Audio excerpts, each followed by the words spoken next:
happened in 1967. Anybody else here? Anybody else here alive in 1967 besides me? Thank God. I try to tell stories at work, and my coworkers are all too young, and they just look at me like this. So I was in 8th grade, and I grew up in Bayonne, New Jersey, very urban. My mother was a secretary on Wall Street, think Mad Men, that era. And she decided to take us all out west for a big adventure. So it was just my mother and 3 children. And we took the train out. And at that time, the train would go all the way up to the south rim of the Grand Canyon. And you could step off the train and you were right there at the rim. It was amazing. And after 3 days of looking out the window like this, I couldn't turn my head this way after a while. But we got there, and we were so unprepared for this, these urban people. My brother and I decided to take a walk down to the Colorado River. We had no water, we didn't have the right shoes, we had no hats.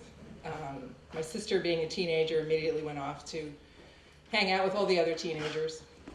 And my mom, who I literally have seen jump rope in her stiletto heels, stood on a boulder to watch, see if she could see my brother and I walking down all the switchbacks, and immediately fell.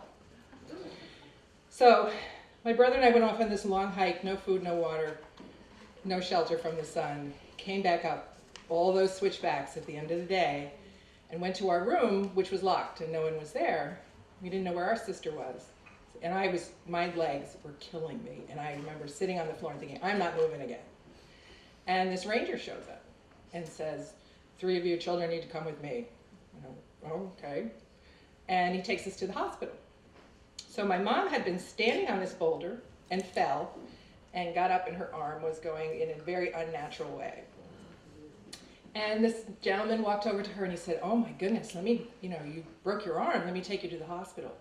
They walk over to the curb, they get in a car, drive to the hospital, and he looks at her and he says, what would you like me to do with your car? And she said, I came by train. So this was the era. People didn't lock their doors as much. Of course they did in the city where I grew up, but not out there. And some people would leave their keys in their car, park right there, and go look at the Grand Canyon. And this poor man, who was probably, this sheltered little guy from the Midwest somewhere doing this nice heroic thing, looked like he was going to die.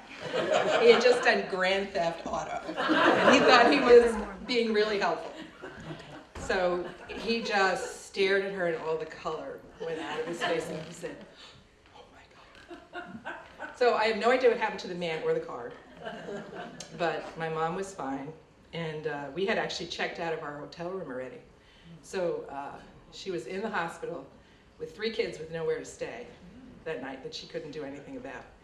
And the staff took us in, and we slept in staff housing that night. And then we have pictures of her in Las Vegas in a pool with her arm up like this, in a cast. And that's my story. So, when my boyfriend told his 14-year-old son that one of his goals over school vacation was to give him the sex talk, I didn't say anything. Not because I didn't have anything to say, but because I was so busy trying to pretend I wasn't eavesdropping. I've been dating my boyfriend for a 1.5 years, long distance, and I was visiting on a weekend when he had his kids, and we were cleaning up after dinner. So I'm standing there washing dishes a few feet away, and everyone else is over by the kitchen table. Now, my boyfriend's 9-year-old daughter, Emily, obviously had no problems showing she had been very actively eavesdropping. And she immediately said to her father, can I hear the sex talk too? And he said, no, this one's just for your brother, but in a couple of years, your mom or I will give you the talk. Now, Emily is the kind of girl who someone once described as desperate for a strong female role model. And I wasn't quite sure what that meant, but as far as my relationship with Emily, it seemed to mean that she was very interested in being around me, really liked talking at me, and was just generally excited about the idea of me, kind of like owning a puppy before you actually own the puppy. So I'm not sure who is more surprised when Emily answered her dad by saying, I don't want your mom to give me the talk. I want Jane to give me the talk. So, on the one hand, I didn't know what Emily's mother would have thought of this. I wasn't even sure what Emily's father thought. On the other hand, I was so totally born to do this. I'm not talking about the subject matter. I'm just talking about the sheer amount of preparation involved. I am a very detail-oriented person. I love making lists. I love checking things off the list. So I said to Emily, okay, I'll have to start preparing the PowerPoint presentation now. And there'll be spreadsheets, of course. And we'll probably need a flip chart or a whiteboard. And her eyes just lit up because she is also someone who loves making lists. She's not so great at checking things off yet, but she's young. So she said, I think I've got some dry erase markers. Great, I said, because we're gonna need different colors, at least 3. So I knew that when I went to prepare my outline for this talk, I didn't want to repeat any information. So I asked Emily what had her experience been so far. You know, had she had health classes in school? Were her friends talking about it yet? And she just said, well, my mom gave me some books. And by then she was sort of leaning on the kitchen island where I was still washing the dishes, and her brother walked over and said, yeah, Mom left me some books in my room too. And they looked at each other and then they said, they're kind of weird books. Not sure what that meant, not going there. So I just changed the subject. And I said, you know, my mom tried to give me a talk when I was young. Now my mother is a medical records coder. She reads medical records, she assigns codes to the procedures, that's how the hospital gets paid. So just on a normal day, she would come home and tell us stories about horrible things happening to people who weren't paying attention or just weren't prepared. So the sex talk, when I got it, was a variation on this theme.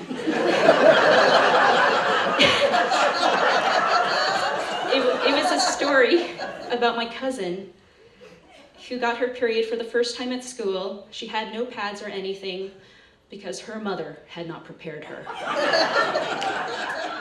So my mother seemed to feel that this story spoke for itself. It was sufficient to prepare me. Frankly, I was traumatized, as you can see. And even then, at age 11, I knew I wanted details. I wanted black and white facts, not anecdotes. I mean, come on, what good are stories? So what I said to Emily was, you know, I want you to learn from the failures in my life. I'm going to make sure you are so prepared. I'm going to give you all the information you need to know. This is going to be a long process. It's an ongoing conversation. You can ask me whatever you want. And just to show you how dedicated I am, I'm going to start collecting props now for our talk. And she said, I've already got one. And she ran upstairs to her bedroom, and I'm standing downstairs thinking, what does a 9-year-old think is an appropriate prop for a sex talk? So I was kind of relieved when she came back down carrying a trivet. Now, most trivets, they're flat pads. You stick them on the table, you put a hot pan on it, it protects the table. This particular trivet was made out of silicone. It looked like a giant flower petal. Has these 10 sort of petals or arms that are flexible and you can bend them up. And the idea is it forms a bowl and you put fruit in it or something. So Emily starts bending some of these petals down, she leaves some up, and she's saying, see, here's the head, here are the arms, and then she says, oh, but it's got an extra leg. And I looked at her, and I said, no. No, it doesn't. We're gonna need that. And she looked puzzled. And then slowly, you could see it dawning on her, and she just yelled, ew! And clearly, she was not quite ready for the sex talk yet. And I said, listen, kid, in a couple of years, it'll all make sense. And what I realized later was that maybe the actual facts and the details didn't even matter. Maybe what I had needed back then and what I could give to Emily now was just the knowledge that when the time was right, there would be someone there helping her make sense of it all. So this is a story about how I met my husband, though technically I should say it's a story about how I met my second husband, but the story actually starts after I was divorced from my first husband, and much to my surprise, I find myself as a single parent in charge of two very young girls. They were 3 and 7 at the time, and it was surprising because it was definitely not on my bucket list to get divorced, but there I was, and I made my way through it. And one of the things that I needed to do as a single person was figure out how to have fun by myself again. So I did things like I joined a book group and I went to yoga classes and I did a lot of different things, but one of the things that I kind of missed from being a couple was going to music events, because when I was married, we would go to concerts and we would go to some dance festivals and we took swing dance lessons at one point. And I really enjoyed that. And I remember kind of thinking wistfully after I got divorced, well, I really hope I get to do, swing dancing or couples dancing again, because I really like that. So life went on and I did a lot of different things.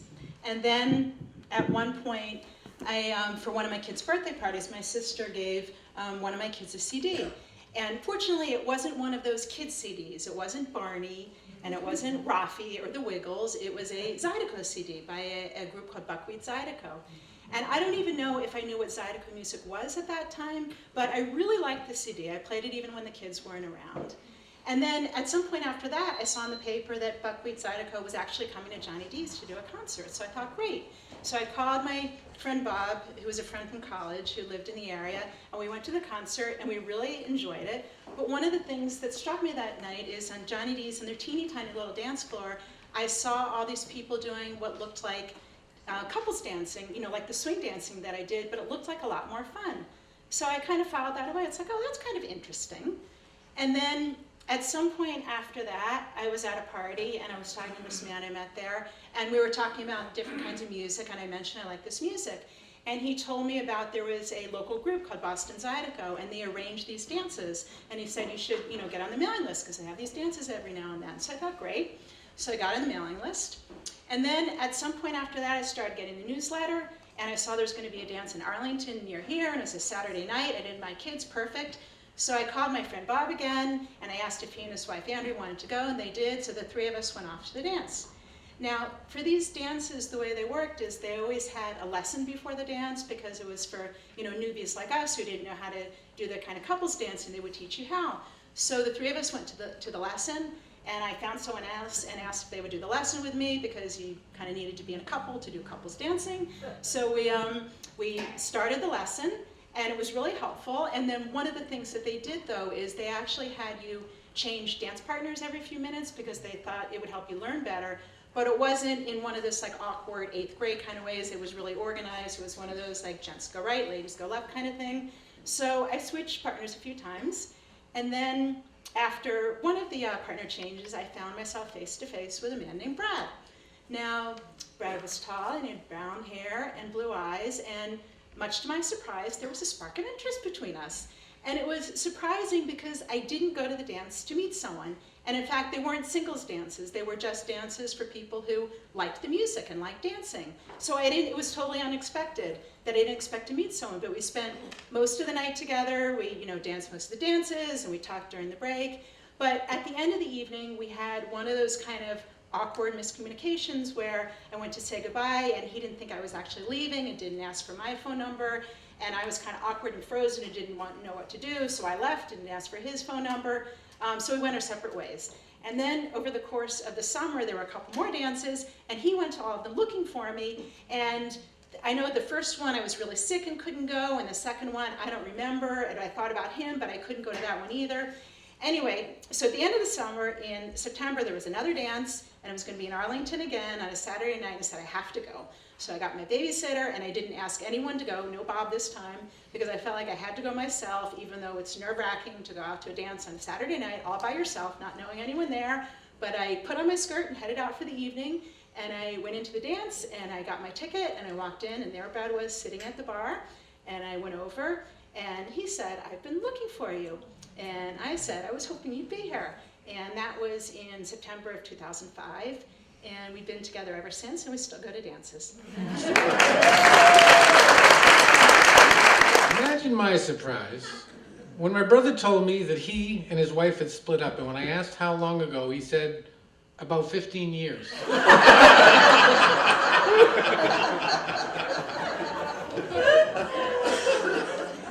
Imagine my surprise when a clown jumped out in front of my car. That would be a surprise. No GPS for me. Why would I want one to kill my adventures, dampen my anticipation, my enthusiasm, and my sense of thrills? When I lived in North Carolina, I was a Toastmaster, and our club had an annual Christmas party at the home of any member that wanted to host. One particular year, it was at Mary and Jean's home in Reilly in a new subdivision. The invitations were a flyer with directions to their home and to bring a covered dish. In our language, a potluck. So I was ready to go to this party. I left in plenty of time, and I did fine until I got to Route 1. I took the first turn into the subdivision, and I was keeping my eye open for the street signs and also on the directions. Every street looked the same. Every turn, every corner was similar. It was pitch black dark, hardly any street lights. I started going around neighborhoods maybe a half a dozen times. I think all these homes were built by the same contractor. I started getting concerned. I think I have a problem. I looked at the directions again, and it said, the house is across from the clubhouse. I said, let me give this another try. So I went around, and in a few minutes, eureka, I found the clubhouse. And across from the clubhouse was a home blazing in lights. And there was rows of cars parked. This is it. I parked my car, I took the covered dish, I went up to the house, and I rang the doorbell. A handsome middle-aged man in a tuxedo answered the door.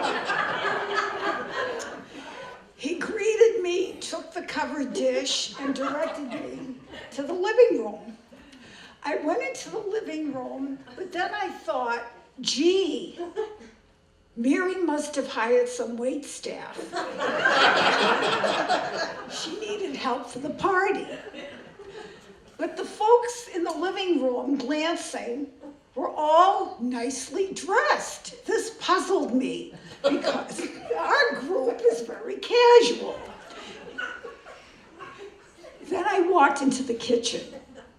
I saw this woman in this lovely black velvet party dress giving curt instructions to a waitress who had a platter of shrimp cocktail. I figured this woman is probably the hostess and the wife of the man in the tuxedo. But they weren't Mary and Jean. I was at the wrong party. I was so angry at myself, nervous. What am I going to do? Am I going to go back out there and go around in circles? Maybe I should stay here. Who's going to know the difference? Then I got the attention of the man in the tuxedo. I said, I'm sorry, I'm at the wrong party. Do you know Mary and Jean on Azalea Drive? He said, no, I don't. I said, I have to use your phone. He said, well, I can call these people and get the directions and guide you. I said, no, I'm talking to Jean. Hello, Jean, this is Ann. I'm lost. I've been driving around here for an hour trying to find your home. This is it. You're coming here at this address. I'm following you to your home. Otherwise, I'm going back to Durham and forget about the whole party. He starts chuckling. It wasn't funny. 10 minutes later, the doorbell rings, and there's Gene, and he comes in and chats with Mr. Tuxedo. I said, let's go. And you better not drive fast. So, got into the car, got to the party, 5 minutes away. Walked in, everyone's laughing, chuckling. Oh, there she is. At my predicament, I'm the joke. So what happens? I'll never live the end. I'll never live this down because I needed an escort to the party and I crash parties. Now I have a cell phone, but I'm toying with getting a GPS. Like, do I really want to squelch all my adventures? To those who are directionally challenged, hang in there. You never know where your travels will take you. You may be back here next month with a story.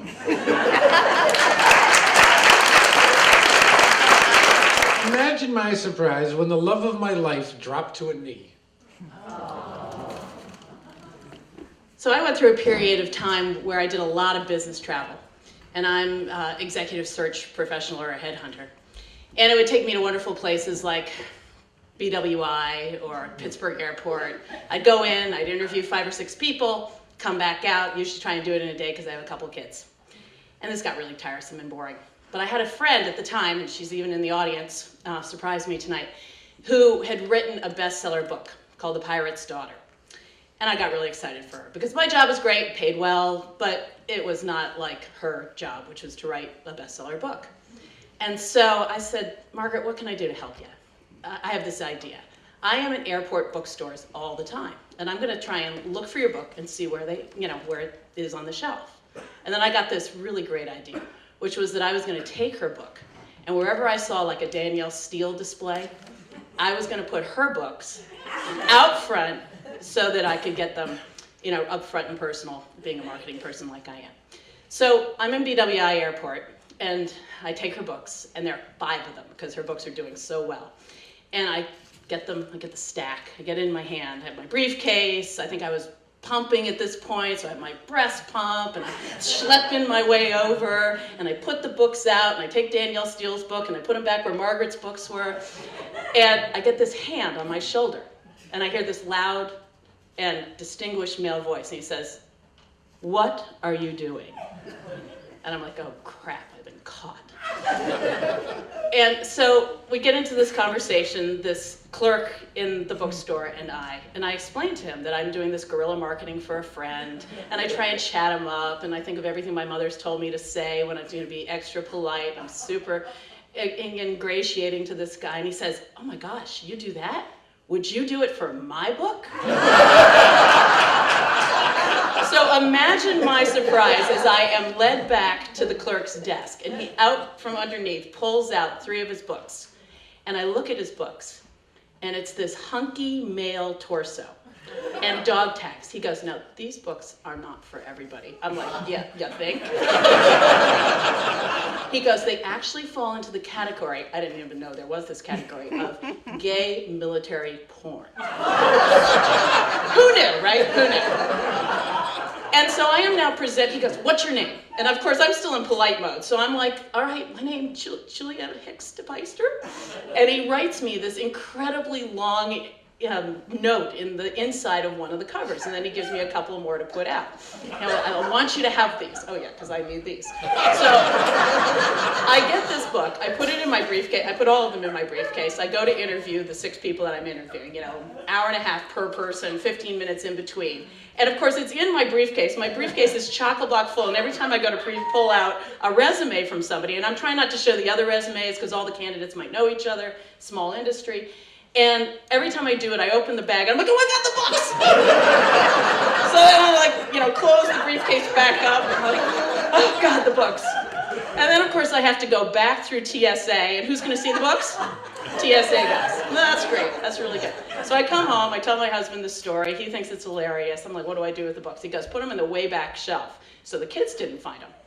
So I end up, we live in this place for a while, and then we move, and my job when we move is to go paint our house while my husband packs up the whole apartment.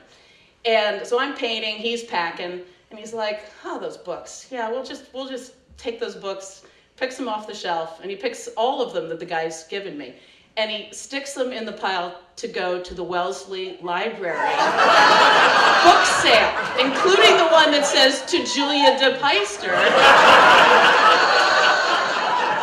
And he very nicely takes it off to the library, and I don't know who got this book, but I'm telling you, somebody got a big surprise. Thank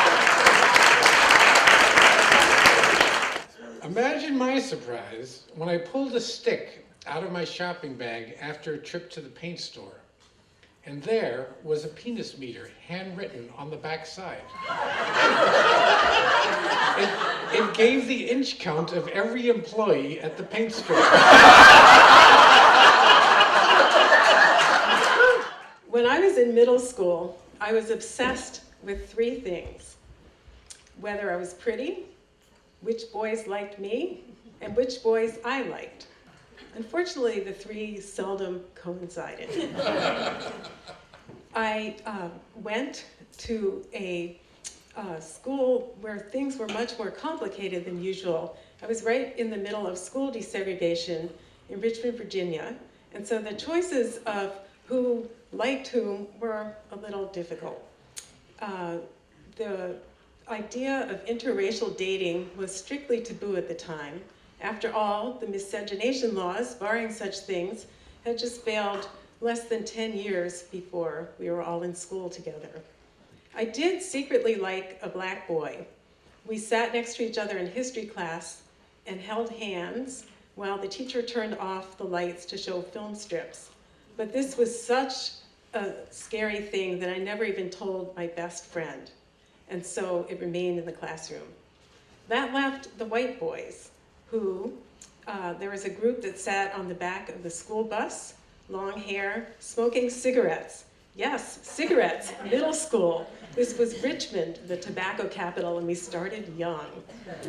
Then there were the ones with the skinny ankles and skinny arms who got all the answers right in math class. And then there were the others who I competed with in class, and we teased each other mercilessly. Then there was Clyde. Clyde wore his blonde hair in a buzz cut. He had blue eyes, and he was short and scrappy. He was very good at athletics, and I watched him for several weeks on the playground doing little more than smiling at him. And I finally decided that I was going to find out whether he liked me. So for this mission, I chose a girl named Roberta. Now, Roberta and I had been friends in elementary school. I played the violin, she played the viola. We often played duets together. But when she hit middle school, she became what was known as a fast girl. She grew her hair long, she had sparkling makeup all over her moon-shaped face, and she wore tight clothes. She came back from a vacation at the beach with a photo of herself in a bikini next to a bare-chested boy. Their arms were draped around each other. And then at school, she had a boyfriend named Matthew, someone I had once liked. But he made for her in shop class a bracelet with Roberta engraved on one side and Matthew engraved on the other. Still, I thought she knew how to talk to boys, so I asked her. One day, she motioned to me to come out of the cafeteria into the hall that led out to the playground. She stood, rocking nervously back and forth, and said, "Oh, Clara, you're not gonna like this." And I thought, okay, he doesn't like me. All right, no big deal, I'll move on. But that's not what she said. She said, "He told me I wouldn't get within 10 feet of that dirty Jew." I stood there. It looked like the hall was throbbing. The walls were painted maroon. I walked out to the water fountain and stood there trying to blink back my tears. I hated myself for asking, and worst of all, I hated myself for having a last name like Silverstein that blared Jew, Jew, Jew to anyone who heard it. Why didn't I hate Clyde? It was too hard to do that. I was so thoroughly humiliated. I'm sure that he had heard all of this at home, and unlike my best friend, whose father also called me the same dirty things behind my back, I never knew until much later, she ignored him and kept on being my friend for years. And weren't we in school to get rid of racism and all the other isms that were plaguing our society? I can still see Roberta to this day standing over me, her hair flapping, her cheeks sparkling, laughing nervously. But now I see her for who she was. She was cruel in the worst kind of way. She could have just said, "Oh, he doesn't like you," and left it at that. But she saw fit to tell the whole truth and nothing but the truth. After that, it took me a very long time to be proud of who I am, but I also learned that if I want to know someone's opinion of me, I'm better off asking it myself, even if I don't like the answer.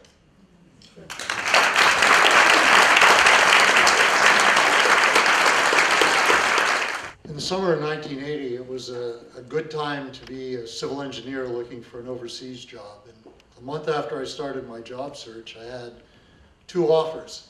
The first was to go to the island of Dominica, which is in the Caribbean between Martinique and Guadeloupe.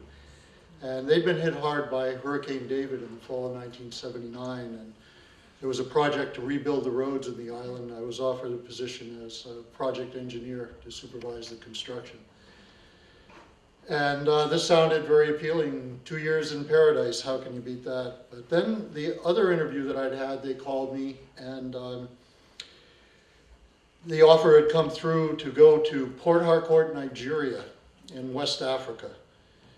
And the project was a $50 million project to put a storm drainage, underground storm drainage system in the city located in the Niger Delta, center of the oil industry, which was booming at the time. So they were spending their money, among other things, on improving the infrastructure. So this project sounded really interesting. Africa was a little scary, and I had to make a decision. And I'm a Libra, you know, the symbol, the balance. And so I'm thinking paradise in Dominica, Africa, but a great project. And they were both waiting for me to give my answer. And so I did what any self-respecting Libra does when faced with a life-changing decision. I flipped a coin. It was a dime, and it came up heads. And that's how a month later I found myself on a Pan Am 747 headed kind of southeast towards Africa.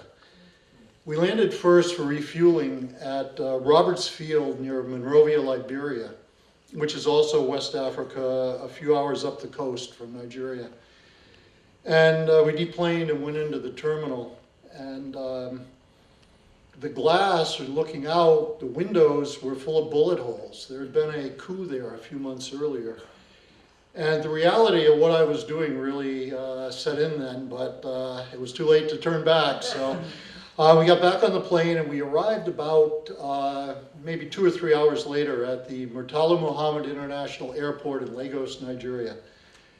This was a scene of, pull out every cliche you can think of, utter chaos, total bedlam, etc. And I wasn't prepared for this. And we got through the customs and passport, and the place was filled with there were soldiers with guns and touts yelling at us, and taxi drivers everywhere.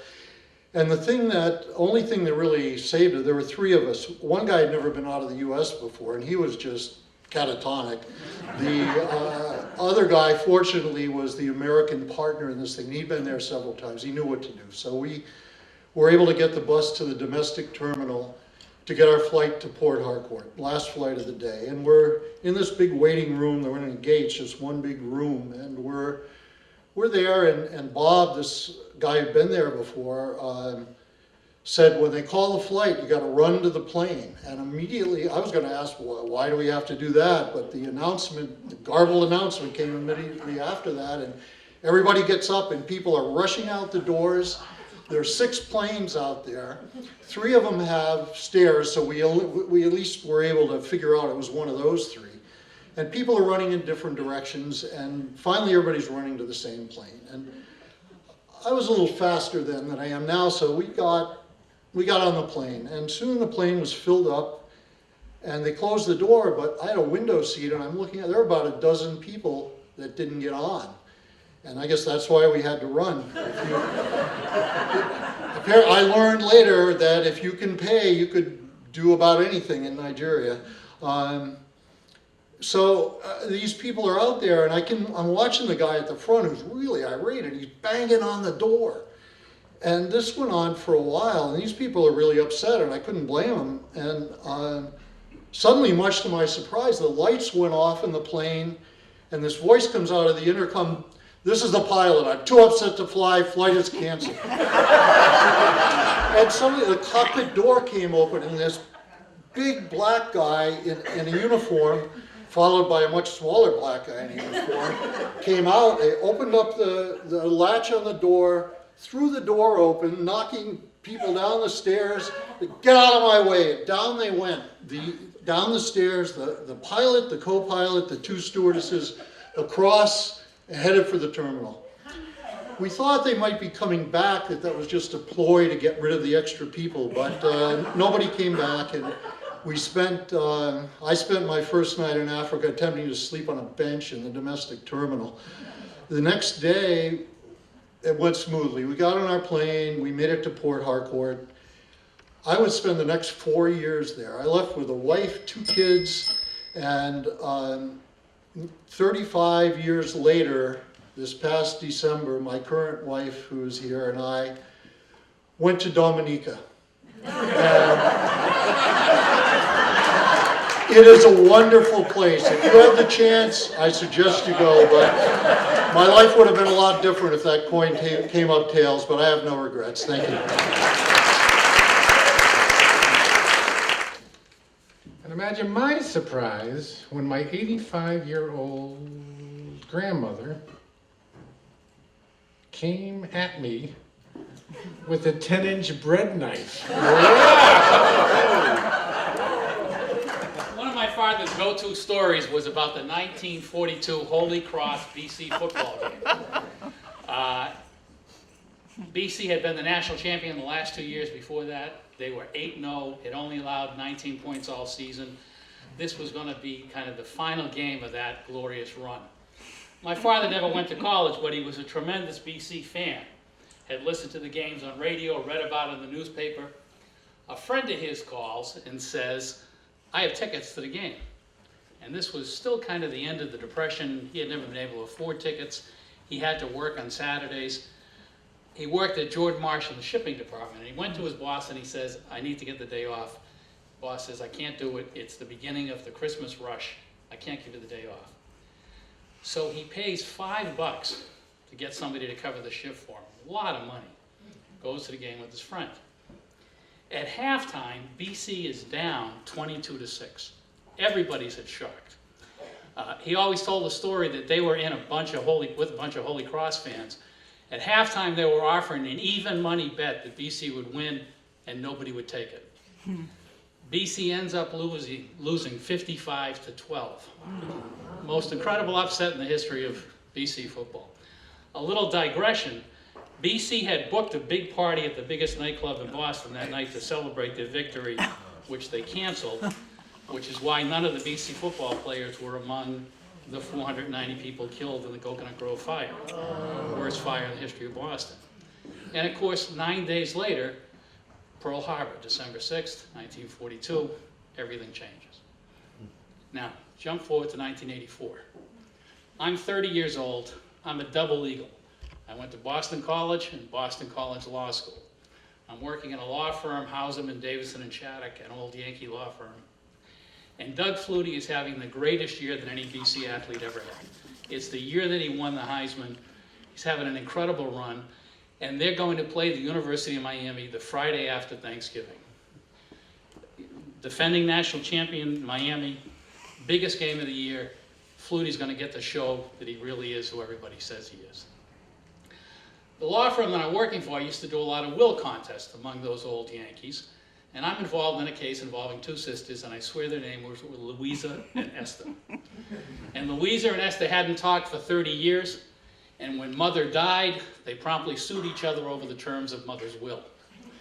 And the case should have settled, but they refused to settle. We went before Judge Ginsburg in the Middlesex probate court early in November. He was not happy with us that we didn't settle the case and said, all right, fine, you're going to try this case on November 23rd. I said, Judge, November 23rd is the day after Thanksgiving. Court's not even open that day. He said, no, court's open. You're going to be the only case. You're going to try it. So I walk outside. The lawyer on the other side was also from BC. And I said, we have to settle this case. We tried everything. The sisters would not give in. We show up on Friday morning, the day after Thanksgiving.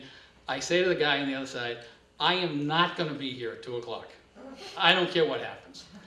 Judge comes out. He makes us start the trial. We do our opening arguments. He says, I'm going to give you one more chance to settle the case. Now, I'm not proud of what I did in the next half hour. Bullying, perhaps. Persons could say misrepresentation. But we settled the goddamn case. And by 1 o'clock, I was out, and by 2 o'clock, I was in front of my television in Norwood watching the game. Now, you all know what happened. 6 seconds left, BC down by 4.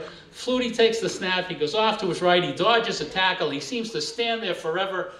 He throws a 63-yard pass into a 30-mile-per-hour wind. It's his 46th pass of the game. The pass drops out of the heavens into Gerald Phelan's arm in the end zone.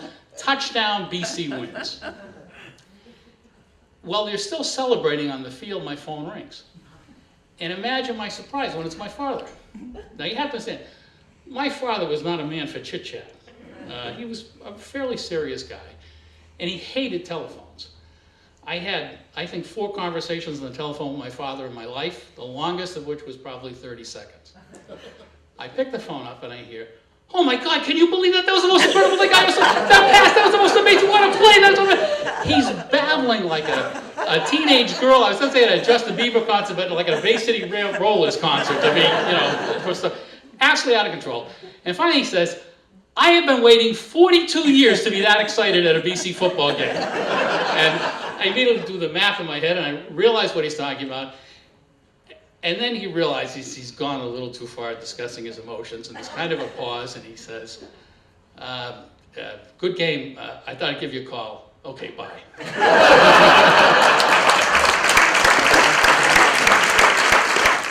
So my story takes place in the Negev, the desert area of Israel, 20 years ago, fresh out of the military service. And I got a job as a research assistant at the Jacob Blauston Institute for Desert Research, and was assigned to work with 2 PhD students as their assistant, driving them around the desert to wherever they needed to go. We had a Jeep, and I had Esther, the PhD student from Switzerland, from Geneva. She's a quiet, good Jewish girl, very studious, certainly not a Sabra like I was. And we just visited random sand spots throughout the desert.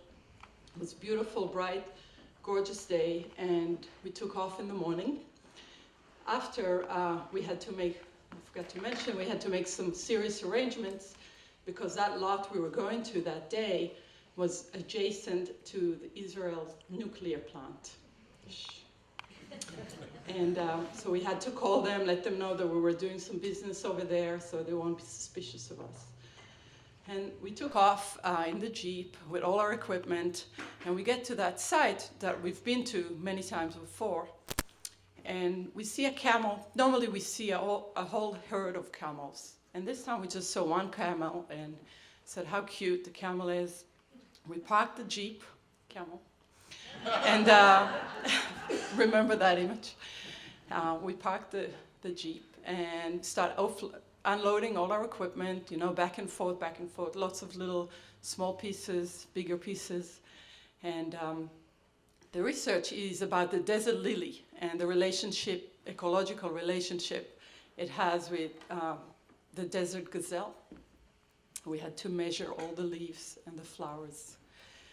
And we were getting ready to do very detail-oriented work, very precise work, but in the field under the sun. So we had a lot of stuff to unload. And we do our work, and the camel starts to come towards us, and we say, wow, what a cute camel, because they're sort of cute until we knew they weren't. But at that point, we still thought it was cute. And he had his back legs tied in a knot, in like an H-shaped rope that was kind of loose, but I knew it's coming, and much to my surprise, he started to run towards us, like really run. And camel's big, it's like 600 kilos, whatever pounds that is, and big, tall, huge animal. And it runs, and it runs real fast, and I just dropped the stuff, and I ran back to the car, and so did Esther. And Esther made it to the Jeep, closed the door, and I was running, and I went around the Jeep, and I was trying to get away in, because it was sort of chasing me. And I'm not sure how it happened exactly. It was all very quick. I ended up on the ground, and the camel just sat on me. I'm glad we have this image, because camels have this thing right in the middle of their torso. It's kind of like a hardened tissue. It's kind of like a stool, and it keeps their belly off the hot sand. So when they sit, they fold up their legs, and their whole body is raised, and they have this support, this big hardened stool, and that was like right where my lungs are, and my head, luckily, was facing towards the neck of the camel.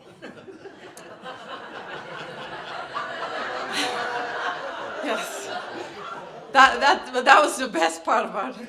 There were some other parts not so great, but I was like hitting the camel, and I was trying to get it to move and yelling at it. Nothing's not moving. Esther comes out of the Jeep with a stick, and she runs toward the camel, and she starts to hit it on the neck, and he just does this movement like that with the neck, and she gets so scared, she runs back to the Jeep, she closes the door. Oh, and I remember she was out there. I was telling her, call this guy from the nuclear plant, And later she told me, how did you remember him? And I was all so crazy, and I said I was just trying to think who can help us. And she's going back to the Jeep, and I'm just thinking I'm going to die here. Really seriously, I can't breathe, and I'm trying to, every time I get it to lift up a bit, and I move forward, and it just lands right on me again. And there were like rocks, and it hurts. And I really seriously felt like I couldn't breathe. And no one is just a desert path, not many cars go by, rarely anyone really. And all of a sudden there's a van driving, and it just drives, and I said, yeah, she's gonna stop the van. Nothing. The van just keeps on going, just leaves us in the dust. So a few minutes go by, I don't know exactly, I lost the sense of time by then, and the van comes back.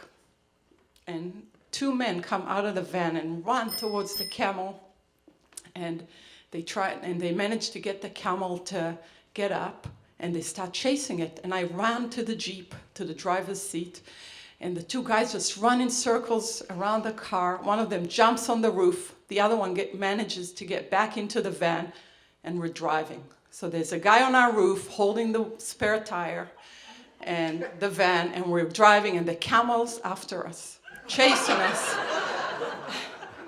And we hit this really big ditch. Should I just stop? No. Oh, sorry.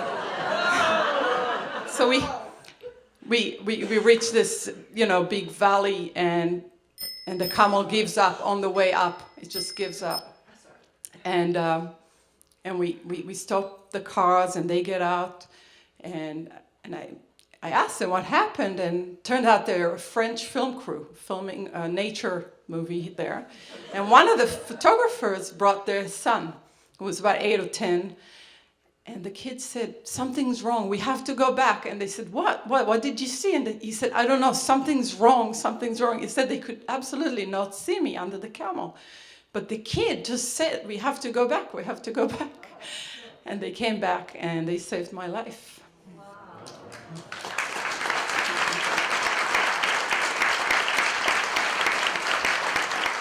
My family and I, we go camping every year down in Cape Cod. We live in a tent all summer down in Wellfleet. Now, a couple of years ago, we were down there, and I was doing this project with a friend of mine who's a photographer. His name's Barry. And for this project, I would go and interview people, and he would take pictures, and we were doing this all summer.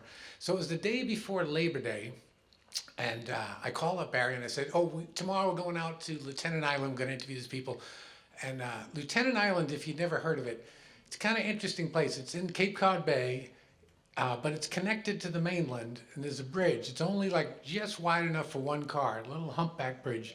And then there's a flat, straight road that goes out to the island. And twice a day at high tide, that road goes underwater, and it becomes an island. Kind of cool thing. If you live out there, it's complicated, you know.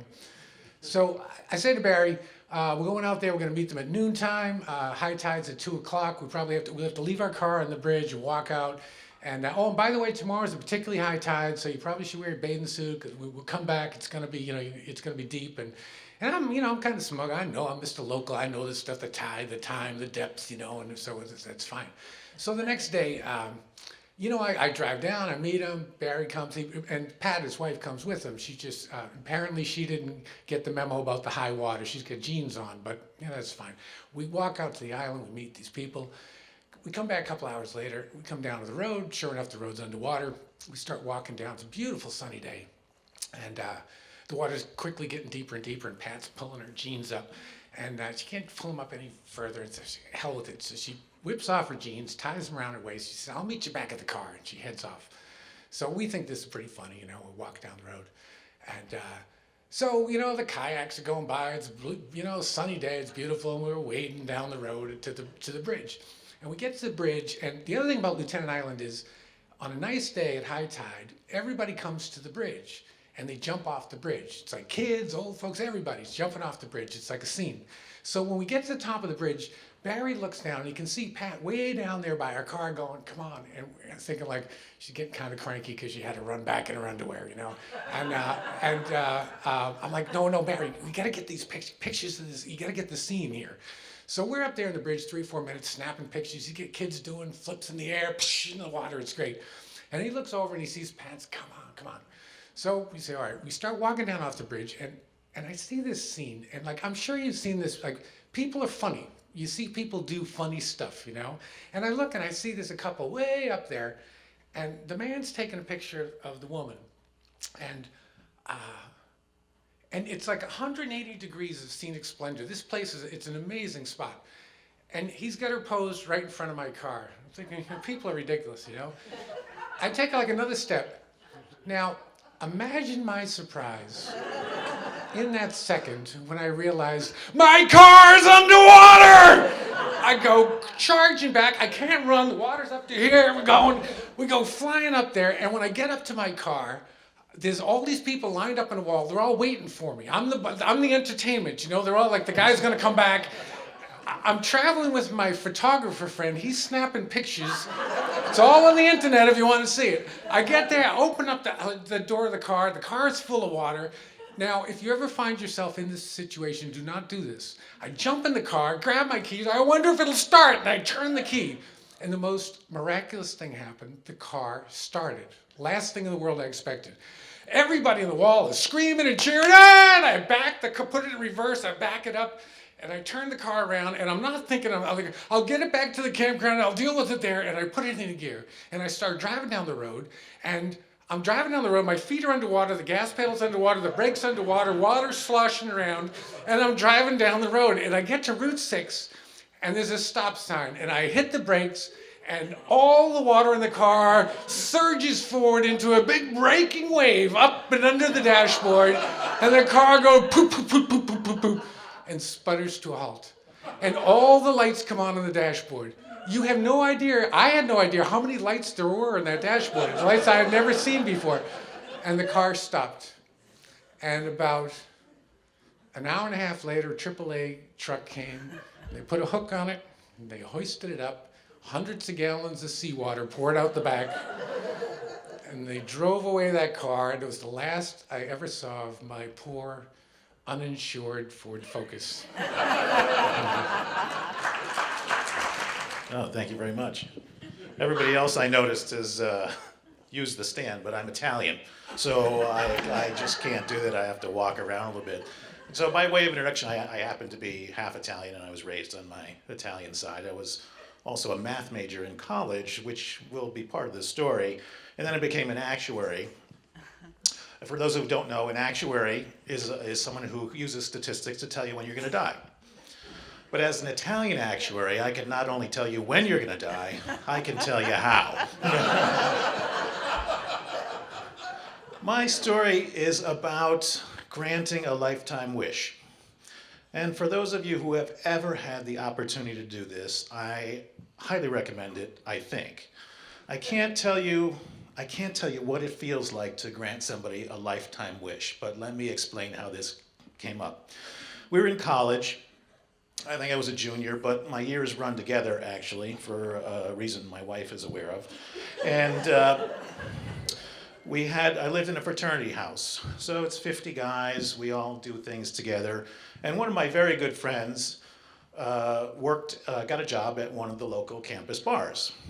Now, my friend was blind, which is a little difficult when you're working at a bar, but they gave him a closet, and he served beer and wine, so it was pretty simple. And we, being the good friends that we were, of course, we would go every night he worked to help him. Our job was to stand outside the closet door, and whenever somebody came up for a drink, they would say, I want a beer, or I want a Bex, or whatever.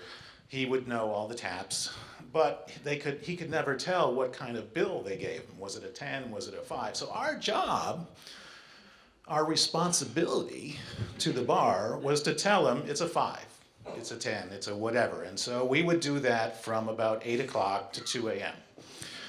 And for this, our recompense was free beer, which was the best thing ever. One night we had done this, and it was 2 o'clock in the morning. There were 5 of us helping him. And it's 2 a.m. We live about a mile from the bar. My roommate had owned a car, so we had all driven over there. And obviously now we have to drive back. So there are, all of us go outside. We collect Jim. We bring him outside. We all pile into the car, we're outside the doors, we're getting ready to move in, and my roommate Mike says, I am blind drunk. I cannot drive this car. And we, being the responsible friends that we were, and fraternity brothers, said, well, you can't drive drunk. All of us are drunk, so none of us can drive this car. However,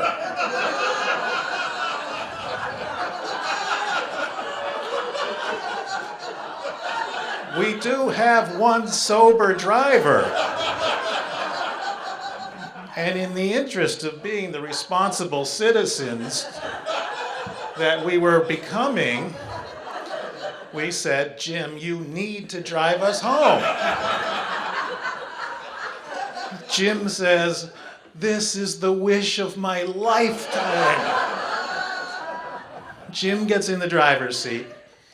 We tell him where all the controls are. We tell him where the accelerator is, the brake, the gear shift. He starts up the car. The guy is practically in tears because he's ready to drive a car, his wish. Now, imagine this. We all pile in the car. My roommate's in the front seat because it's his car. And there are 4 guys in the back seat. We are screaming at him. Everybody wants to tell him how to do this and get home. He starts up the car, we tell him where the gear is, he drives out of the space, and we gradually start driving down the streets of Champaign, Illinois. granting Jim the wish of his lifetime. Now there are 5 of us, we're all screaming at him, turn left, no, not that much left, turn right, a little bit more. 5 dead drunk guys telling one blind guy how to get home without getting in an accident. Gradually, we make our way home at about 3 miles an hour. It takes us a good 20 minutes to go 1 mile. He pulls into the house parking lot. He actually parks the car in a parallel space. The guy is amazing. He should have driven. And we all get out of the car. Jim is high-fiving everybody. We're all so happy we made it home in one piece. Mike he's just delirious that his car doesn't have any dents in it or we're not arrested. And he says, guys, I just want to thank you so much for granting me the wish of my lifetime. So I wish I could tell you what it feels like to grant somebody the wish of a lifetime, but the rest of the night is kind of a blur. So technically, I have no idea what it feels like to grant somebody the wish of a lifetime. But nonetheless, if you ever have a chance to do it, I highly recommend it. Thank you very much. Imagine my surprise when my second daughter couldn't wait to be born. So she arrived en route to the hospital in our car, delivered by her dad. Imagine my surprise when a male American dermatologist made me sit opposite him for 30 minutes naked while we were waiting for medicine. I'm a woman, by the way, middle-aged. That would be surprising, yes. And imagine my surprise when my son told us that he had an early birthday present for his mother, and we expected pink flamingos or the like, his usual type of gift. Our son told us he was engaged. A couple years out of college, I had a day job, but it didn't pay all the bills, so I had to get a second job. And I worked for American Youth Hostels leading their cycling program. And that involved planning the trips all over New England and up to Canada and training the leaders and, managing the program. So I planned a weekend up in, and I called up in New Hampshire and Peterborough and called the hostel, made a reservation. But got a call a week before we were heading up there, and the hostel manager told me that there had been a staff member in the hostel who committed suicide in the barn we were going to stay in behind the hostel. And he said, I completely understand if you don't want to, bring the group up and make another arrangement. But it was only a week before we were going up, and I was in a panic. I thought, I'll never be able to get another place for the 21 people.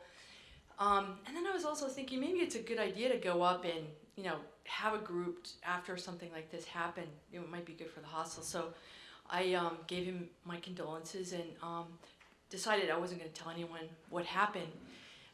So we went up there the next weekend. It was a beautiful late May weekend, and we cycled all over, training, and we had a really great day. We came back, had dinner, and went into the barn. There was lots of beds, different shapes and sizes, and looked like everyone had donated in the neighborhood different beds. So we all find a nice place. And we're all really tired, so after dinner we just grabbed a bed and fell asleep.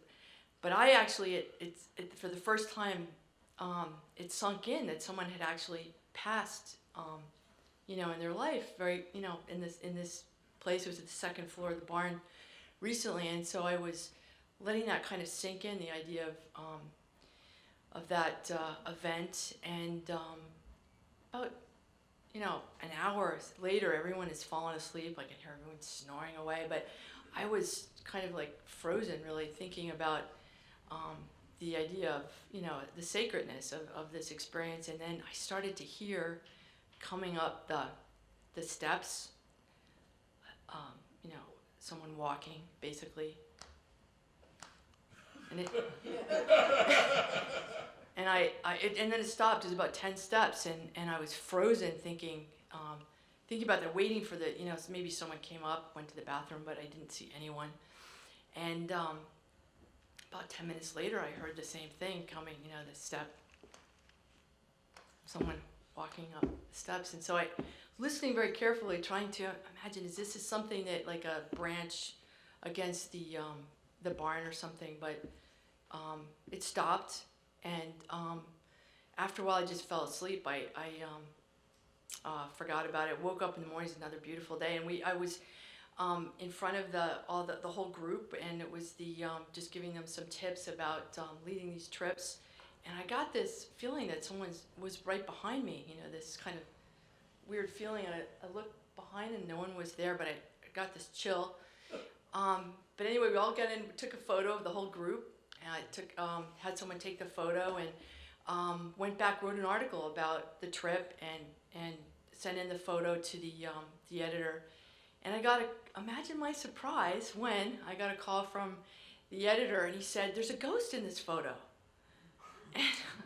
And I asked him to describe who it was, and I told him he didn't know anything about the suicide. And I said, well, this I understood he was in his mid-20s, and he said, yeah, I see him standing right behind me. He's 6'2", and he was a beard. And as a matter of fact, I think I met this guy last year when I was inspecting the hostel.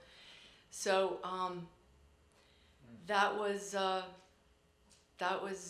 my story, and it was I went by the hostel recently and noticed that the barn was gone, and I thought maybe the spirit had haunted the barn for a couple more years, and eventually they decided to take it apart. Thank you.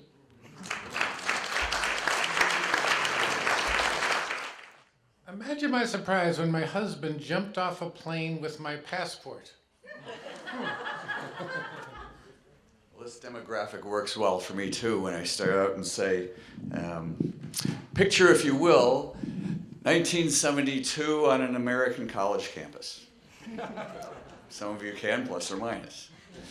It was in my first year as a transfer student to the University of Ohio from the University of Oklahoma. I'm from the Chicago area, thus the Midwestern orientation. And I guess I got into things, and so 1972, counterculture was thriving and throbbing and tripping and everything. And I was right into it all. And I guess I got into things pretty quick at the University of Ohio because somewhere between Thanksgiving and the Christmas vacation, I got myself onto a pot deal. And there was another kid who wanted in on it, or I got him in on it. And so we split the stash. And it was a pretty big campus, and there's like 3 dorm locations, and he's in the towers over there. And so he takes his stash, and I've got mine. And a couple of days later, he calls, and he says, "Chip, man, they're going to do a dorm sweep. I got to get this stuff out of here." So I hightail it over there in my Volkswagen minivan with the custom-made, homemade curtains. And I meet him in the dark of the night and sort of near the parking garage there, and I take the stuff back from him, and I get back to my place. And I guess I sell a little bit of it on the way, but then it's Christmas vacation time, end of the semester, and time to drive home. I'm not going to leave the stuff in my dorm room, so I have a sleeping bag, and I roll it up, lay the bags in, roll it up, and I drive home. And so at this time, my mother, interesting character. My family at that time was just my mother and sister and I. And she was kind of a progressive thinker and a searcher, and we'd been members at an Episcopalian church, but now she was searching. And so for Christmas service, she wanted to go to a Quaker meeting. Cool, okay, we'll do that. So my mom and my sister Tina and her friend Chris and my good friend Rob, who's also back from college, we all get in my van, and in the crisp dark of Christmas Eve night, we drive to the Quaker meeting house. And as you may or may not know, it's a very meditative kind of service they do, and you speak, stand up and speak as you are moved or not. And so it was very interesting, calming, and so then we're back in the van to head home. And those little 4-cylinder Volkswagen engines, they don't kick up much heat very quick. So we're driving, and the girls, I don't have the middle seat in the van, because there's a lot of things you can do and things you can fit in all that space in a van.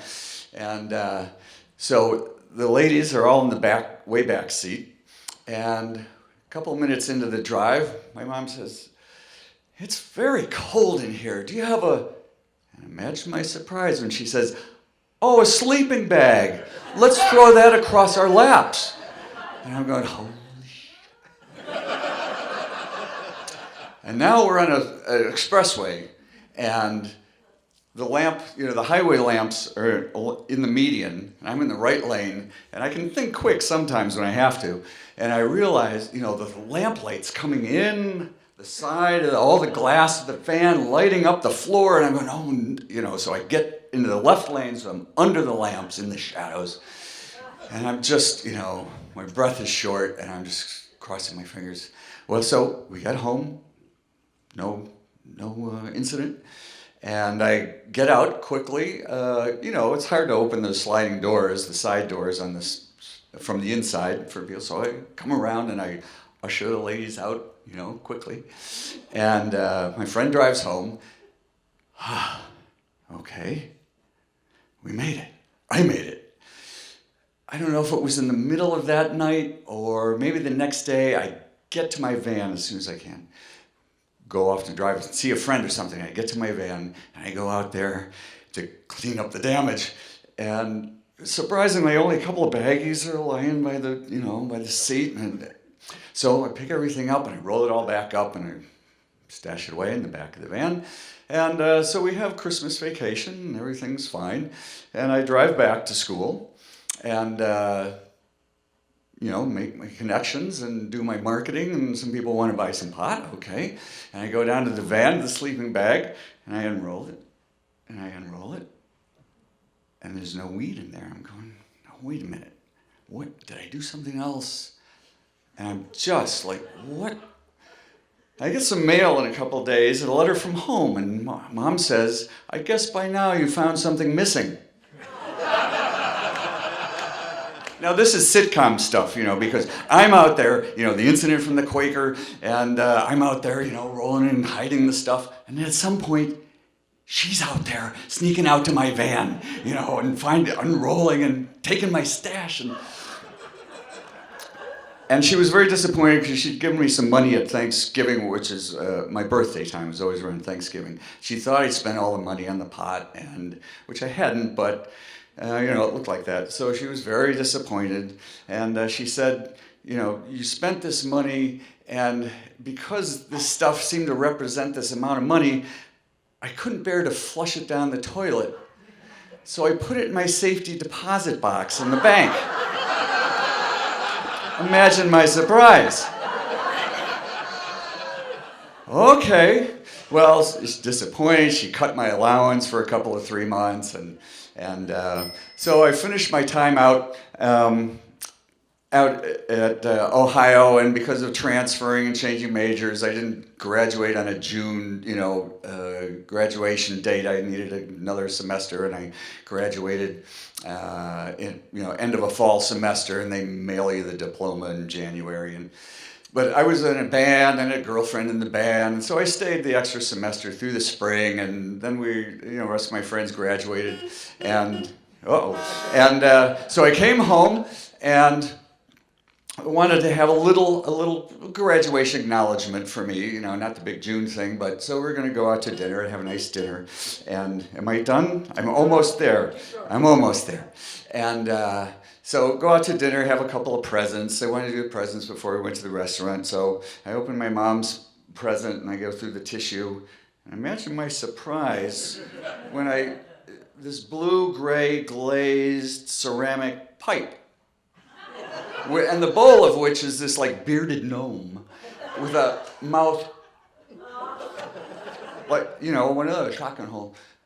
And I don't know what to say. And she says, well, we went to a arts and crafts fair and it looked, interesting. I thought you might like it. I opened my sister's present and there's 2 of the baggies of the 1.5-year-old pot.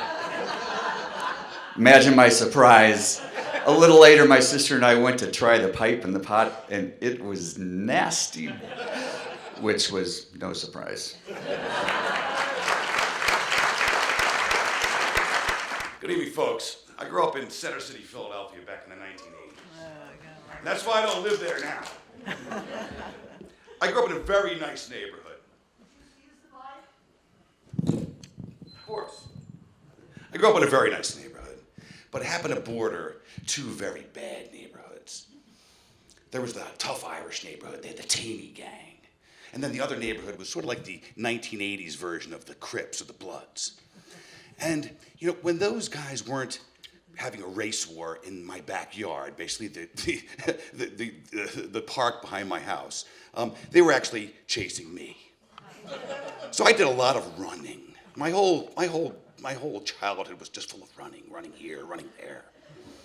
And, you know, me and my friends, we must have liked running a lot because we used to do things that would actually make us run more. Like throw things at people and run away, or, you know, just do things and have to run away.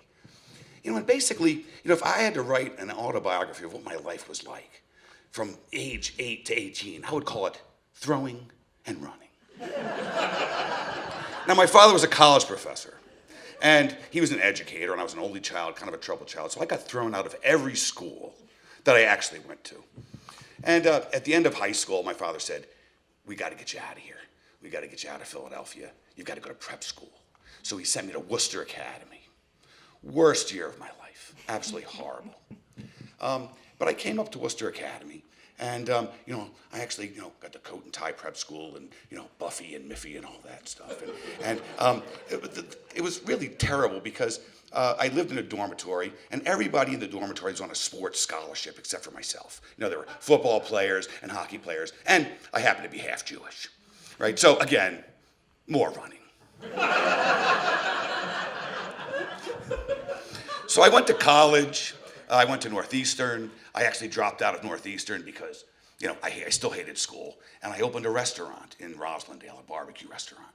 So after 3 years of being out of Philadelphia, I actually had gone to prep school, went to college, I opened a restaurant, and, you know, I'd go back and visit my friends, and, you know, it wasn't the same. I'd kind of grown up a little bit, right? You know, I kind of wasn't like them anymore. I kind of didn't feel like I fit in anymore. You know, I'd go back and they were still throwing and running.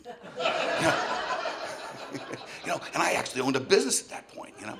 So one night I'm down there for, you know, Christmas or Thanksgiving or something, and they take me out and we're driving around the neighborhood just like we always did. And at the end of the night, 3:30 in the morning, of course, you know, very late. And what every man, woman, and children in Philadelphia does at 3:30 in the morning is they go get a cheesesteak. Because these places are open all night long. You can get a cheesesteak 365 days a year, 24 hours a day. Christmas Day, you can get a cheesesteak. So at the end of the cheesesteak, I say, guys, you know, it's time to go home. Just drop me off. And they're like, nah, we're gonna go get a couple more beers. And I said, well, it's 3:30 in the morning. Where are you gonna go? And they said, we know a place. Middle of South Philadelphia, little tiny row houses, you know, we're going down. We get to the end of the street, and there's this little, like a bigger row house at the end. And he knocks on the door. Hey, it's Mike. I'm a friend of Sal's. And we go in. And I'm looking around, and it's a full bar. You know, poker machines, poker tables, music going. And it's a full operating thing, no sign on the door. And I'm looking around, and all of a sudden, you know, you can kind of hear a pin drop, right? And everybody's kind of looking at me like the new guy, like, you know, the guy that nobody knows. And I kind of take inventory, and I'm like, I'm wearing some nice shoes. I got some khakis on. I'm wearing a pink eyesight shirt with the alligator on it. Oh, my friend kind of understands what's going on. He goes, he's a little bit in trouble there. He goes, hey, Vito, Tony, I meet my friend Walt from Boston over here, you know. And I kind of realized where I was. I was actually, at 4 o'clock in the morning, I was standing in the middle of a mafia speakeasy. So I get a beer, and I'm kind of a little nervous, and, you know, and my friends disappear. They go upstairs. You know, I don't know what the hell's going on upstairs, but they're upstairs. And I'm standing there, and, you know, I'm drinking my beer, trying to look kind of cool and tough, you know, which I wasn't at all. And I have my, you know, I'm drinking my beer, and imagine my surprise when all of a sudden, bam, bam, bam, the door comes flying open, goes into smithereens. About 19 SWAT cops come running through the door, guns ablazing, right? You know, just basically had guns out. People are just diving on the floor. You know, people, absolute mayhem. You can't believe what's going on here. The bartender Vito, Tony, something. He grabs the cash register and he's trying to run away with the cash register because you're not supposed to be selling liquor because it's an illegal bar, right? So he goes to go like take the cash register and he's not very agile at 300 pounds, right? And he basically trips and he throws and the cash register goes flying through the air into the middle of the room and the money just all over the place, just the thing explodes. Well, meanwhile, everybody else is basically emptying their pockets as fast as they can, throwing everything they have onto the floor. Right? You know, kind of like, you know, when you see the kid drowning at the end of the pool, right? You know, you're running toward the pool, like throwing things, you know before you're going to jump in, right? I mean, there is stuff on the floor you can't imagine. There's guns, there's bags of drugs, there's money, list of people to kill. I don't even know what was on the floor there. But basically, everything's on the floor now, right? So this goes on for about 20 minutes. And I'm just standing there with my hands on the bar, not moving a muscle. And drinking my beer, saying, don't shoot me. Please don't shoot me. Please don't shoot me. Everything kind of calms down. About 60% of the people are now in custody. And I see the cop standing at the door. I'm like, I have to get out of here now. I don't care where my friends are, I'm leaving. Cop standing there, a huge cop, right in front of the door like this. And I'm like, I walk over and I'm like, excuse me, officer? Can I go? And he looks me up and down like, how did you even get in here and why are you still alive? Right? And he goes, yeah, get the hell out of here. So I basically, you know, I go outside. Now I'm alone. I'm about 5 miles from my house in a terrible neighborhood. You know, this is before cell phones and taxi cabs don't come to that part of town. So I'm basically stuck there. I'm like, what am I going to do? So I'm sitting there on a stoop down the road. And, you know, of course, my friends come running around the corner, right? Running again, right? We get in the car, we're driving, so I'm like, what the hell was that? We're speeding down the street. What the hell was that? What are you bringing me? They go, that happens all the time.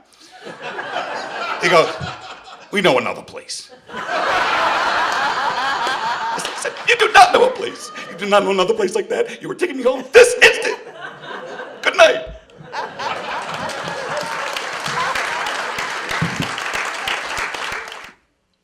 When I graduated from the University of Wisconsin in Madison, I was trying to decide, I had to decide, but I chose to go to take a graduate fellowship at a women's college in Massachusetts because it felt like it would be a smarter choice than go with the Wisconsin Idea Theater, which was a big idea. But you rode in a dilapidated old car through the icy, over the icy roads in Wisconsin all winter long, performing in high schools. And anyway, the stipend was going to be better. It was going to last 2 years. So that's how I ended up at that school. And it was actually there was some more important things. One was that I was going to be 1,000 miles away from a guy who wanted to marry me that I didn't want to marry. And the other thing was that it would give me more time before I had to have the knockdown, drag-out fight with my father about me going into the theater. And after a year, all of a sudden, late in May, they decided that they would come out and pick me up and bring all my stuff home. And I thought, well, that's nice, but they arrived, it was a beastly hot Friday afternoon, and it was reunion and commencement weekend. And it was very hot. My dad's face was red, and he got out of the car and he said, get your stuff, we're going home now. And I said, but you just got here. I mean, there's so much to see, I want to show you. And I thought, why are we always on opposite sides? And then I thought, well, my mother leaned over to me and she said, you know, when we drove here through Canada, we met some people who didn't speak English. And the place that you found for us, I know we called late, has a straw mattress. And I said, but I can't leave until Sunday because I'm in a play tomorrow night. And my father's face got redder, and I thought, this is not good. And I had so been looking forward to having him see me in a play, because he never had, so many years. And I thought, this is Shakespeare besides. And it's funny, it's Merry Wives of Windsor, and Mistress Quickly is a funny character. And I thought, well, what is going to happen about this? And the next day dawned hotter than the day before. And the only thing out of the whole day that my father liked was the alumni parade, where the little old ladies from the old alums were waving enthusiastically to people, and they're riding around in a Model T. And he liked that. I was glad he liked something. But that afternoon, as the day wore on, I remembered that there was no air conditioning in the auditorium.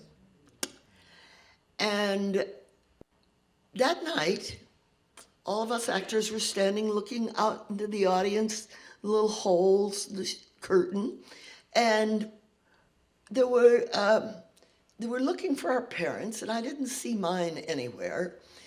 And I noticed that the men were taking off their jackets, and they were loosening their ties, and the ladies were fanning themselves with the programs, and some men started pulling the velour draperies off of the windows, and suddenly the place was flooded with a beautiful late May sunlight.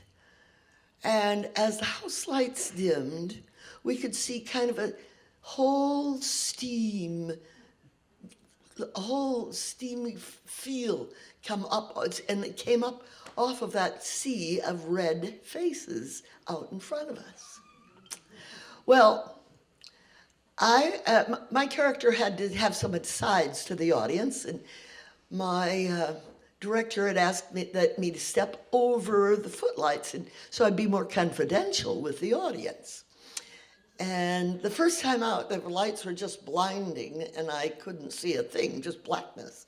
But the second time I stepped over the footlights, I could see rows of red faces, kind of going back and back. And I noticed that there was this one man, 3 rows back, who was kind of pale, greenish white. And I wondered what was wrong with him. Was the heat, or was he scared of something? What was there to be scared of? And I wondered who on earth this was. And I had to just pull my eyes away from him so that I could exit. And I stood around backstage in the dark all by myself, trying to figure out who that would be. And I realized he was sitting up fairly close, the 3rd row, and he was in the center section, on the aisle. I thought, well, those are good seats. Well, it's probably an actor's father, because there's all this, they had given us first dibs. The actors had first dibs on the best seats. And so I thought, pale green, who is this man? Who is he the father of? 3rd row, on the aisle, in the center section.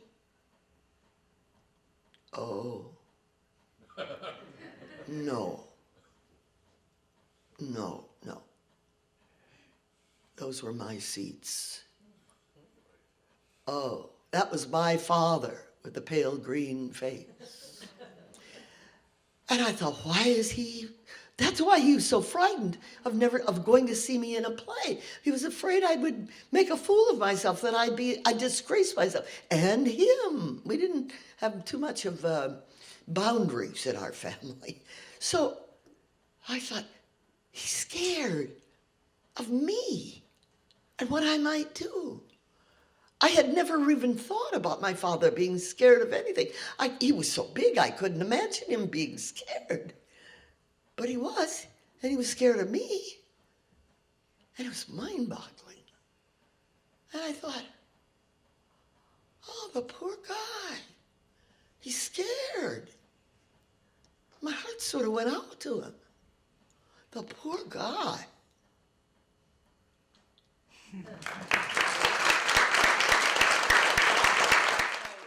in the early days of marriage and family, it's a crazy family circus, right? And in my life in the 80s, it was a crazy family circus. We were married. We had taken a home in probably not the worst, but one of the worst neighborhoods in Hyde Park, which is not known for being a wonderful neighborhood in the 80s. And we had three children under the age of 7. And charitable giving was not the top of our list, okay? Not because of lack of spirit or interest, it just wasn't to be. So, you know, a few bucks in the collection at church, but no one was going to see the Wilson name among the top donors at Beth Israel or BI or, or Brigham and Women's or anything. We were not on that list. But a way to give back did show up at our door one afternoon when a knock, knock, knock on the back door came to our house. And I opened the door, and there was a sprightly older man standing there. And he said, "Have you any cans, ma'am?" And I said, "Well, thanks to some of our friends who liked to come over on a Saturday night and took pity on us, sort of having a not very sociable life as married couple with young children, would come over and entertain themselves and enjoy a few beers and other beverages." So I said, "In fact, we do have lots of cans. Would you like to come in and take them?" This is the beginning of the bottle bill, so this is when cans delivered a return. So the can man would come and take away all of our beer bottles and whatever other bottles that were returnable and take them away. And so I thought, well, this is a good deal. We get to give back a little bit to the can man. And every week, "Have you any cans, ma'am?" "Well, yes, we do. Please take them away." And this went on and on and on. And one day in late November, the can man knocks on the door, and I open the door, and with him is a very young man, you know, probably like a teenager, maybe somebody in their 20s. And he said, "Ma'am, I'd like to introduce you to my nephew. He'll be taken over for me for the winter. I'll be wintering in Florida." And I said, "That's great."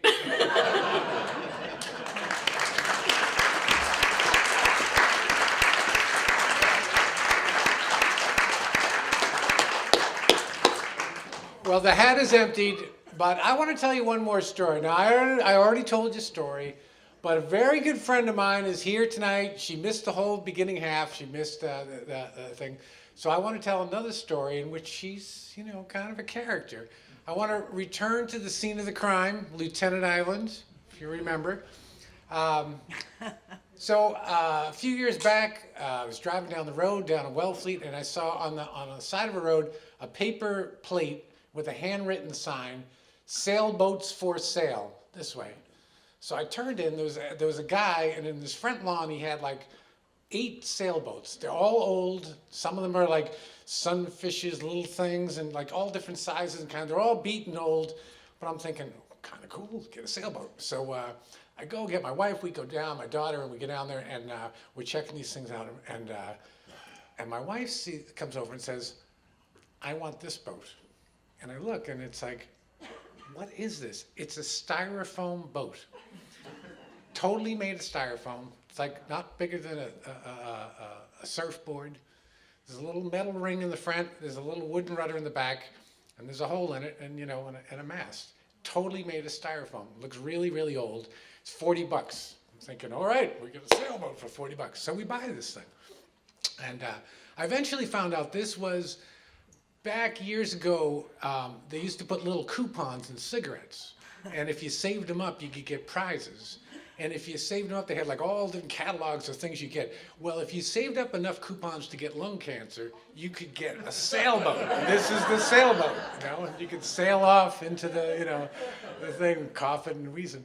So anyway, so now we're the proud owners of the sailboat. So we take it back to the campground, we put it there, and like a week goes by, and then our good friends, Katie and Tom, come up from Connecticut and to visit. So the next morning, what are we going to do? And they said, let's go out to Lieutenant Island. You know, at this point, Lieutenant Island should just not be on my radar. So we're going to go out to the beach. And so we're getting ready to go. And I say to my wife, I said, oh, let's take the sailboat and try it out. We haven't used it yet. And she says, no, it's too windy. You shouldn't do it. No, it's too windy today. And I say, oh, come on. And I just like take the boat and I put it on the car and I'm like, this is great, this is gonna be great. So I tie it and it's like a little metal ring and you tie it to the bumper and the rudder, you tie it to the back, and we drive off to Lieutenant Island. And it is a windy day, so the wind's blowing. We get out to the island and we get to the beach and Kate's husband Tom's there and I'm like, you wanna try this thing out? And I said, Margaret, you wanna try it out? And she says, no, it's too windy, I told you, I don't wanna, and I said, well, you know, it's your boat. So anyway, so Tom and I, we get this boat, we put it out, and we both hop on this thing. It's only, you know, it's really small. We can barely both fit it. We both get on it. We pull the rope. The sail comes in. The boat starts moving. It goes about 3 feet, and the front goes down, and it goes right underwater. And we roll off. We howl and laugh, and like, okay, it's too small for two of us. So let me try. I get on it. I pull the rope. All of a sudden, the thing takes off. Boom! It flies down the beach. I'm like, and I'm thinking, this is great. This thing, we can throw it in the top of the car, you know, it's great. So anyway, I fly down the beach, turn the thing around, fly back. I hop off. I said, Tom, you got to try this thing out. He gets on it. He boom, flies down the beach, flies back, and then all of a sudden he's like way out there, and something's happened, and the boat's kind of fallen over. And so I swim out there, and he says, the rudder just ripped right off the back of the boat. I didn't do anything. The rudder ripped out. And we look, and it turns out the wooden rudder is screwed in with big wood screws screwed into fiberglass. I mean, not a fiberglass, the styrofoam, you know, and it's ripped out. So anyway, we bring, you know, Mari's new sailboat, now, you know, disabled, back in again. I'm like, no problem, I can fix this, you know, but our sailing's all over for the day. Mari's not too happy, but we'll fix this out. So we put it away, we hang out a couple hours. At the end of that, we're leaving, we're gonna go back to the campground. And I start getting the boat to put in the car. Mara said, why don't you, we should leave that here. It will come back and pick it up when it's not so windy. And I say, fine. And I'm like, no boy. And we put the boat on the top. And I tie the rudder to the back, the ring to the front bumper. And I go to tie the back. Well, there's no rudder to tie it to. I'm like, no problem. We'll just put rope around the middle of the car. You know, I went, it'll be fine. And Margaret's like, I don't know. It's really windy. Oh, no, that's fine. So we tie this thing. We get in the car. Kate and Tom get in their car. And we go driving off. We go driving off as the whole, I told you, the causeway, the bridge, whatever. We get to the causeway. We're driving out the road. And the wind is howling across, because big open thing, and the wind's howling across. And as we're driving there, all of a sudden the wind starts getting under the boat and starts boom, boom, boom, and they're like, oh, grab the boat. And so she's grabbing the boat, I'm grabbing the boat, with the thing's going like this. And meanwhile, my daughter's like, you know, I don't know, 4 or 5 times, she's starting to cry, and it's all, the thing's going, and all of a sudden this gust comes along, gets under the boat, pulls the boat, and we both lose the thing, and I don't know what happens. It's just like it's gone. And then all of a sudden, boom! It's just this huge slam, and my daughter's screaming, and we pull the car over.